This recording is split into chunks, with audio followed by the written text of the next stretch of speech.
Hi, everyone. Welcome to Art and Talk's Impression Show. I'm Leslie Sue, the host for Impression. Thank you so much for being with us today. We'd like to take a moment to thank our viewers for your continued support. We hope that you're enjoying our artist interviews and being inspired by them as well. As you know, Art and Talk is all about meeting artists and being inspired. All right, so our guest for today is a mixed media visual artist, and she's also self-taught. And her mission is to empower and inspire through positive and meaningful artwork. So we'll be diving into her art, and we'll also be looking at a mini clip of her art in process. And let's go ahead and get started. Again, thank you so much for being with us. I'd like to welcome our guest for today, Florencia Clement de Grandprey. Hi, Florencia, welcome. Hi, thank you. I'm so excited to be with everyone today. Thank you for this opportunity. Yes, yes. Oh, well, it's a delight to connect with you, and your art is so amazing, and there's so many different facets to highlight and jump into. But I'm wondering, Florencia, how does someone who has a passion for painting and yet has no formal training then decide to go ahead and quit their job with interior design and just go for it and then just let all this unfold? It's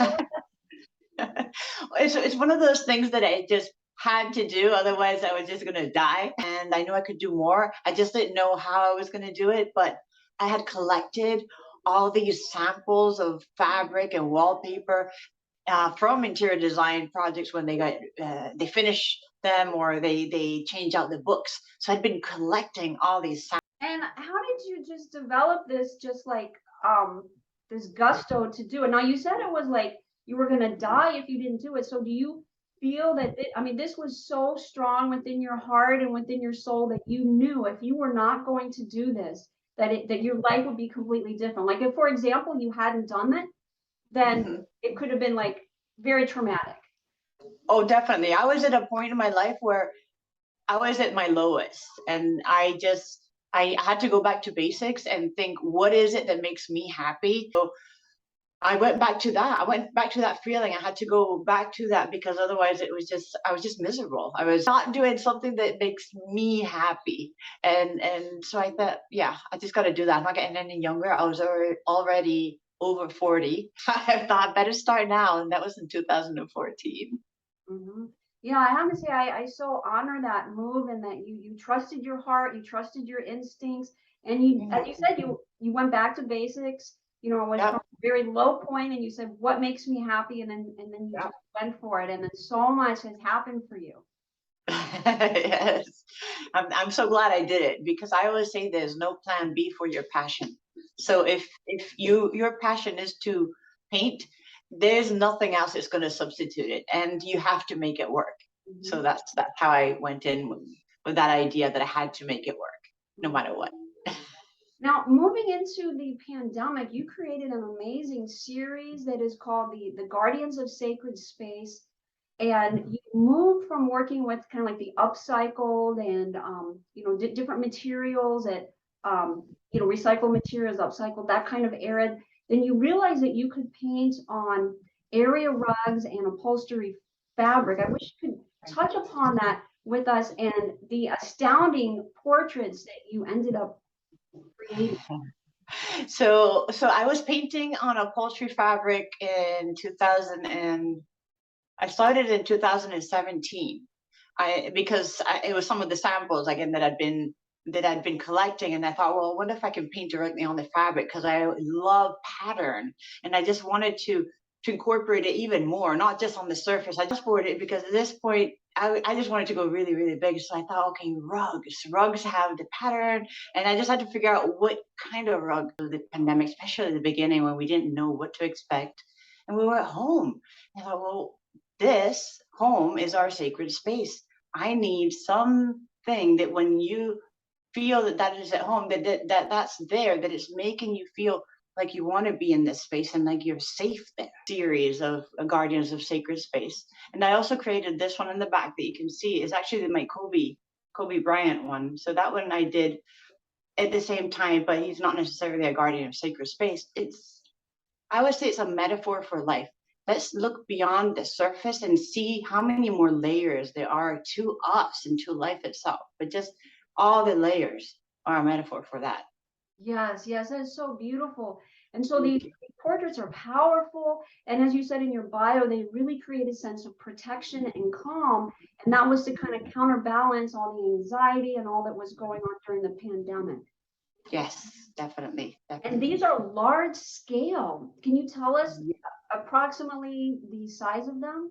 This looks small, but it's actually 8 feet by 5 feet, this one. And then I've done 11 feet by 8 feet, the biggest, and as small as 4 feet by 6 feet. So I just like working in big formats. I do smaller, and the series of eyes that I've done is smaller format, obviously, but that's still on the rug. And the only reason I came up with this idea is because I was given a rug that was damaged, and I couldn't use it as a full. So I thought, what else could I do on this beautiful Persian rug? It still has a lot of life left to it, but I couldn't use it as a whole. What can I do? And I thought, okay, I'll do eyes. So I did this whole series of eyes on the rug. This is painted directly on the rug. And these are all going up to Grand Rapids in under 2 weeks. So less than 2 weeks, I'm going to be up there, and I did 100 eyes and one big central rug that is 11 feet by 8 feet. On the rug has closed eyes, and it's all about the introspection. So it's about finding answers within. So looking in and looking out. I love the symbology. And so this is your 2022 current series with the eyes and looking within and kind of seeing what's going around. And as you said, being a keen observer. Right. Yes. And this is the whole entry that I'm going to be presenting for Art Prize in Michigan in Grand Rapids. It's from September 15th to October 2nd. And last year I got the Latino artist, like Artista Latina, they call it, award. So that was the Hispanic Chamber of Commerce up there that had an independent award for the Art Prize contest. And the contest is huge. It has 1,100 artists competing for prizes. So I was pretty happy. Yeah. Congratulations with that. Thank you. So these are all Persian rugs. We have a little mini clip. Can you set this up for us? And what was your initial experience when you started to, paint on this? And then what were some key things that you had to adapt that were surprising, that you had to work with that as an artist to create your vision and to make it work with the paints? It was the texture that was different, right? Because every material has its own sort of absorbency, put it that way. So the rug that I was doing all these on happens to be a combination of wool and silk. And the wool is super absorbent, I guess. So I'd be painting, and about half an hour later, it felt like the paint was just gone, like it lost, because it actually sucked it in. So you have to adapt to this and know that it's going to be fading away, and you have to like go over it maybe several times. So definitely the paintbrushes, you're not going to be using anything that's round, or you could, but I mean, it's not going to work the same. I'm using flat brushes because I'm going on the surface, and it doesn't have much give. So I have to like be flat against it to be able to get the effect. But that it's just adapting a little bit. Right. And the initial idea with this, yes. How did that inception come? Can you share with us about that? Yeah, I mean, I was just thinking as soon as I finished last year Art Prize, I was thinking, what else can I come up with this time? Because last year I'd taken 5 of my big rugs, and it was very well received, and everybody loved the concept. But I thought, I can't repeat the same thing, but I still want to do rugs. And it just sort of all fell into place. And because when I had to cut up that one rug that I was given, and do smaller things, I thought, well, I can't do a full face, so maybe I'll do an eye. And then it just kind of all went from there. It's something so simple as not being able to do what you intended to do initially, and then having to adapt. And I ended up doing 100 eyes on an 8 by 8 foot rug, which would have been an 8 by 8. And then the other one, I wanted to counterbalance the open eyes with the introspection part. And that's how I added that part too. So it sort of all came. Yeah, it just came like that. It happens. I don't know how it happens. Yeah, it just sounds really organic, and it flows, and you're adapt, and you're flexible, and you're just like seeing what happens, and just allowing that whole creative juice and expression to just come out. And also in meditation, I do some meditation, and I do yoga and things like that really bring me to that space where I can just clearly see what it could be.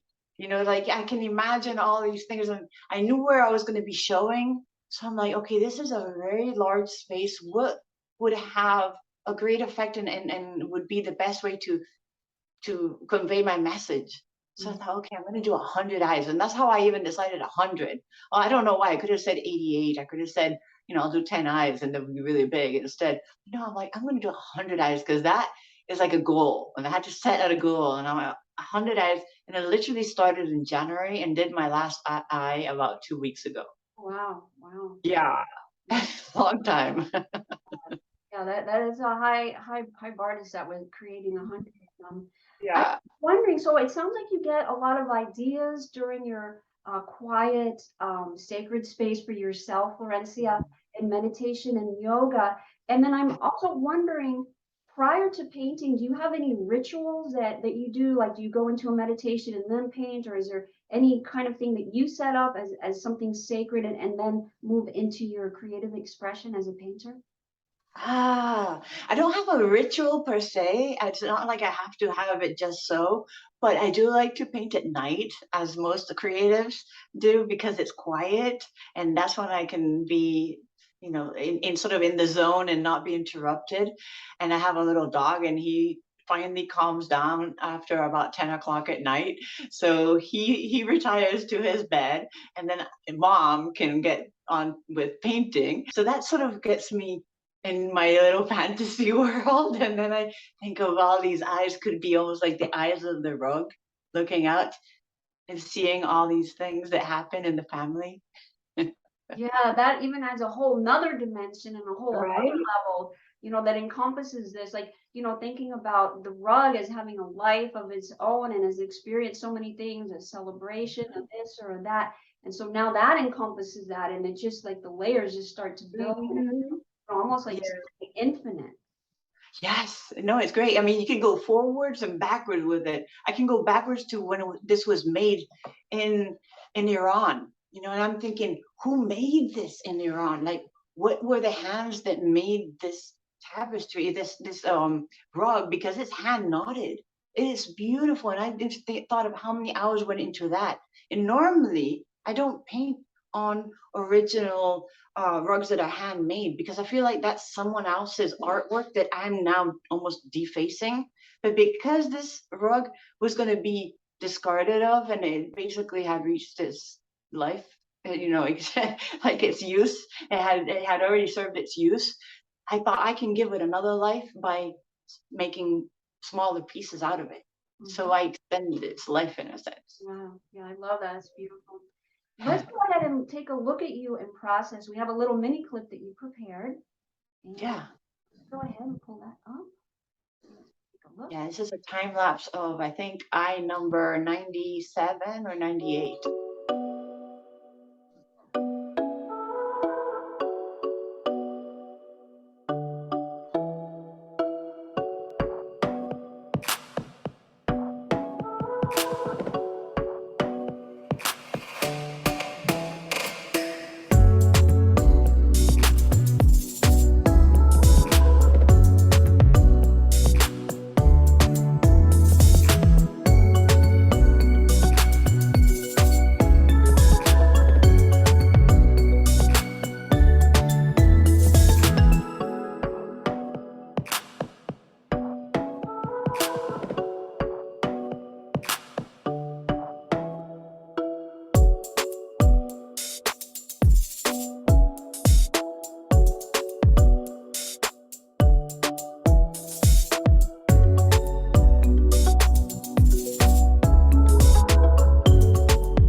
So amazing to see that whole process come to fruition, from the time lapse, from the beginning towards the end.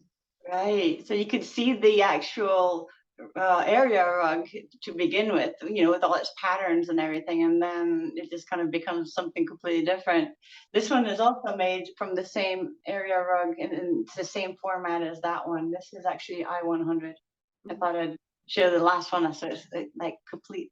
Completion, right? Yeah, absolutely. Yeah. Florencia, I'm wondering if on a personal level you could share the rich symbology that we've been talking about, whether it was the portraits of guardians of sacred space or your current series with the eyes, is saying to really look beyond the surface and to be a keen observer and to see what's going on and to look for beauty, of course, and just kind of that stepping back mode. Um, how has it for you personally helped you to develop almost that sense of knowing who you are and your places? I believe you said in the bio of your place in the whole. How has it personally affected you? Could you share with us that? I think art is well, my art is really it's documenting my process of me just being here as a human with like an experience. This is an experience. This is my personal philosophy is that we're just here for a human experience. So when we're not here, we're somewhere out there, energy, right?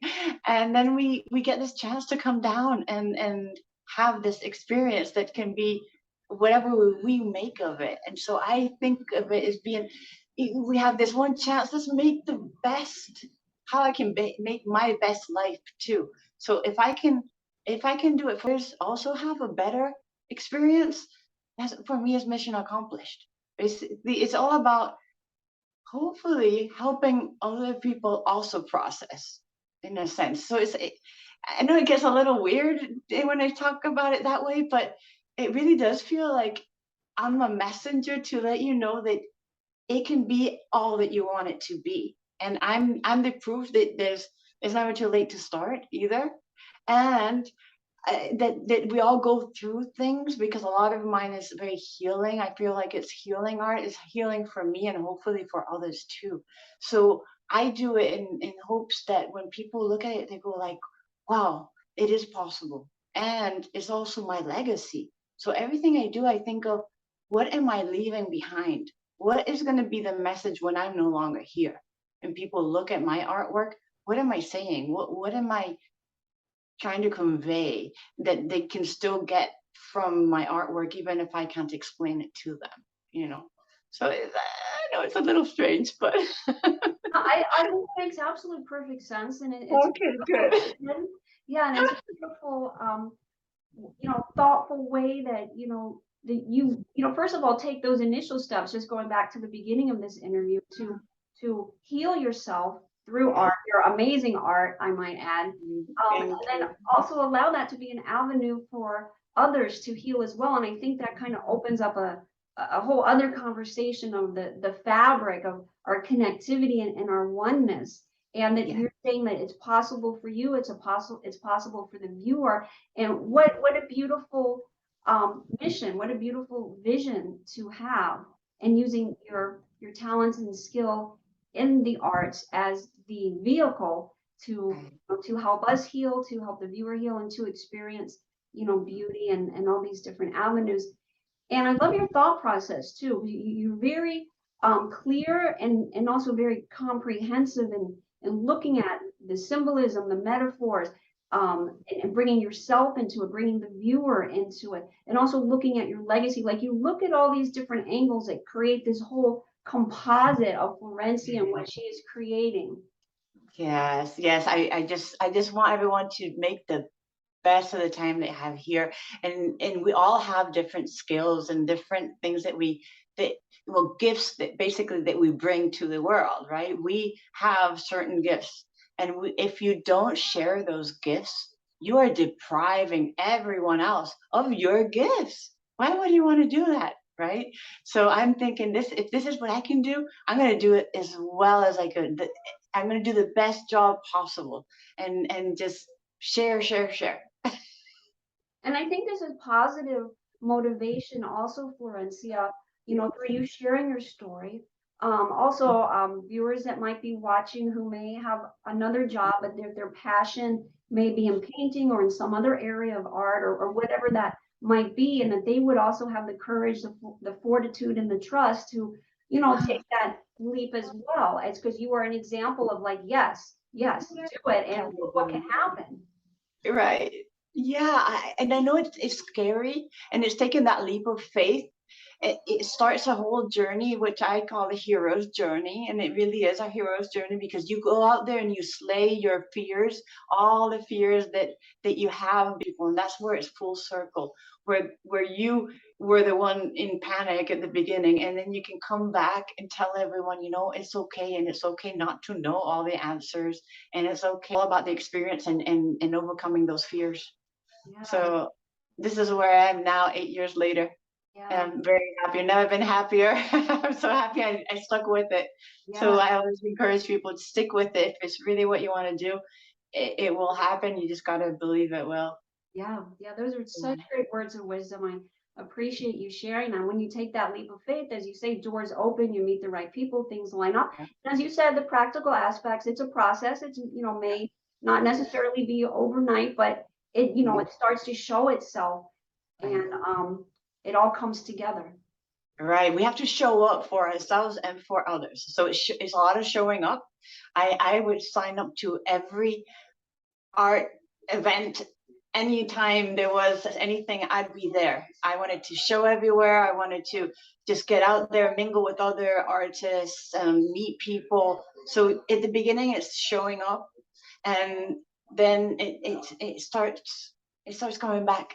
You put out a lot, and then eventually people find you. So it takes a while. I'm not telling everyone to quit their job. Please don't go quit your job, full-time job, if that's your main source of income. I know you have to have that. I had a little plan in place. I actually saved up enough so that I had a cushion, and I knew that I wasn't going to be productive or not making money. I was productive in a different way, but I knew that I had X amount of money that I had to put aside for me to be able to even have the inspiration and feel calm enough to be able to paint and not have that anxiety like, oh, I have to paint and sell tomorrow, otherwise I can't do this. Right. So do have a little plan in place. Right. Thank you. Yeah, thank you for sharing that, because there is that practical aspect of the way that it worked out for you. There had to be that, plan in place, and then also, that trust in moving forward. So a lot of different dimensions going on there that you share. So thank you so much. And as we get ready to close the show out, Florencia, I know that you work with many clients and that you take on commissions. So we would invite our viewers to connect with you, and you would be to create a unique piece. They don't necessarily have to be in South Florida. They could be, wherever they are, and with like a beautiful portrait. So we'll make sure that we have all your contact information so that someone can connect with you who would like to have you commission a portrait piece. Perfect. That would be wonderful. So yes, and they can also go onto my social media platforms. I have Instagram, Facebook, and several others, but they're all Art by Florencia. And I can do a portrait, or I can do anything else that they have an idea for. I love, for me, it's a challenge that they come with some parts of the puzzle and I figure out how to do it. That's my part. So I love that part. Yes. Yes. Now, as we close out the show, now you just completed this amazing 100-piece series with the eyes, and you're getting ready to exhibit and kind of get moving with that. Mm-hmm. There's something next on the horizon that you have in mind, or is this just going to be, you just finished this? Is it sort of like, well, I'll just see what's going to come next? Any little hints that you can give us, or is it just like whatever's going to be happening? I've been consumed by this project from the beginning of the year, pretty much, and I'm just keeping my eye on the prize, as they say. and I haven't thought that far ahead, although I do love the eyes, even though I've done so many of them that people say, aren't you tired of doing eyes? I actually find them so interesting that I might do more eyes. But I also I have some ideas that I want to sort of ruminate on and just think about more. And they're not clear enough yet to even express. But I'm definitely going to continue painting on rugs because I love doing that. And we'll see what else comes up. Yeah, I can't give you any more specifics because I don't even have them. Right, right. Well, we'll be in touch with you and we'll stay connected and we'll see what beautiful art that you're going to create and just kind of being in the moment, being in the flow. Thank you for all that you shared. And thank you so much, Florencia, for being our guest today on Art and Talks Impression. Thank you, Leslie Sue. It was my pleasure. Thank you, and much success to you. Thank you. All right. Thank you so much, everyone, for watching Art and Talks Impression Show. We appreciate the time you take to watch our artist videos and hope you draw inspiration from them. Please stay connected with us on our YouTube channel and also on our Facebook page. All right, and we'll talk soon on the next Art and Talk. Until then, be well and be blessed.